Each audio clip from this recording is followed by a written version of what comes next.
At the edge of a quiet village, past the last fields and ancient trees, sits the ruin of an old temple. On a night thick with rain, a single oil lamp flares up, burning with the intensity of a torch. It is the visual signature of a ritual designed to rip a modern success story down to its studs. The target of that ritual is Ajay. He is the golden child of the Dharmpal family. After leaving the village for the city, Ajay built a highly lucrative business from scratch. Every month, his wealth flows back home, paying for his parents' medicine, property repairs, and even his brother Vijay's children's school fees. Ajay's wife Meera always brings gifts for everyone, ensuring no one feels left out. Yet this constant stream of charity creates a dangerous emotional vacuum. Every time the village praises Ajay as a godsend, his sister-in-law, Kavita, forces a smile. Beneath it, a deep, silent resentment festers. She feels entirely overshadowed in her own home. The tension breaks when Ajay buys a massive new home in the city and moves his parents in with him. Suddenly, Kavita and Vijay receive daily phone calls detailing air-conditioned rooms, lavish hotels, and trips to Mumbai. Kavita's passive envy morphs into active, vengeful malice. She convinces her husband they are being treated as second-class citizens. While Ajay sees his success as a way to lift everyone up, Kavita sees it as a wall being built between them. In this family, the very money meant to provide security is instead creating the resentment that will eventually destroy it. Driven by that jealousy, Kavita crosses a moral threshold. She begins taking secret night trips to an elderly village woman known for practicing forbidden folklore, learning exactly how to weaponize her hatred. This diagram illustrates the precise mechanics of the hex she casts. It requires 3 distinct steps. First, she harvests Ajay's hair while he sleeps. Second, she secretly laces his food with enchanted ash. Third, she binds his hair inside a specific black thread and locks the components together in a tight knot. The purpose of this knot is to create a metaphysical tether. It anchors a parasitic energy directly to Ajay, actively siphoning away his luck, his prosperity, and his peace of mind. These rituals function as living parasites. To keep the energy tethered to Ajay, Kavita must provide a daily, active supply of her own hatred as fuel. The infection takes hold in stages, starting with rapid psychological degradation. Within days of returning to the city, Ajay becomes unrecognizable. The usually calm businessman is suddenly consumed by uncontrollable rage, snapping at his parents and developing intense paranoia toward his wife. This chart maps the structural hierarchy of a person's life under attack. The first pillar to fracture is the mind. Next, wealth crumbles. Guaranteed contracts shatter, clients vanish, and payments halt. Finally, health shatters. The entire structure collapses into a dark void. Ajay's body fails, suffering from intense fevers that baffle doctors.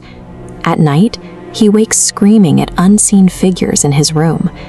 These severe spikes in symptoms only happen immediately after he returns from visiting the village. His mother, Saroj, tracks the timeline of his sickness directly to his visits home. She remembers a dark piece of family history. Kavita's own mother was rumored to have used similar rituals to slowly take over her in-laws' property. The pattern is repeating. A successful supernatural attack operates exactly like a systemic autoimmune disease. It methodically targets the host's strongest pillars: mind, wealth, and health, dismantling them one by one until total structural collapse is achieved. Bypassing modern medicine entirely, Saroj packs Ajay into a car and drives him deep into a remote jungle. They arrive at the ancient stone entrance of a secluded temple, seeking out a Swami known for performing extreme spiritual diagnostics. The Swami's initial test yields immediate results. As Ajay approaches the inner sanctum, he experiences a violent physical repulsion, refusing to step inside. When the Swami presses holy ash to his forehead, Ajay's body seizes up as if struck by high voltage, and he collapses on the temple steps. To extract the parasite, the Swami initiates a havan, a sacred fire ritual. This precise mechanical process utilizes burning blocks of camphor, yellow mustard seeds, and heavy acoustic mantras to forcibly draw the dark energy out of the host. During the extraction, the parasite fights back. Ajay thrashes against the men holding him down, his eyes bloodshot, growling in a heavy, distorted voice. The Swami pours holy ash directly over his head. Ajay's body violently arches, convulsions rippling through his spine, before he suddenly collapses completely limp next to the roaring fire pit. Breaking an entrenched curse requires a counterforce as violent, absolute, and overwhelming as the malice that originally created it. With Ajay safe, the family returns to the village to confront the source. Under pressure, Kavita finally breaks.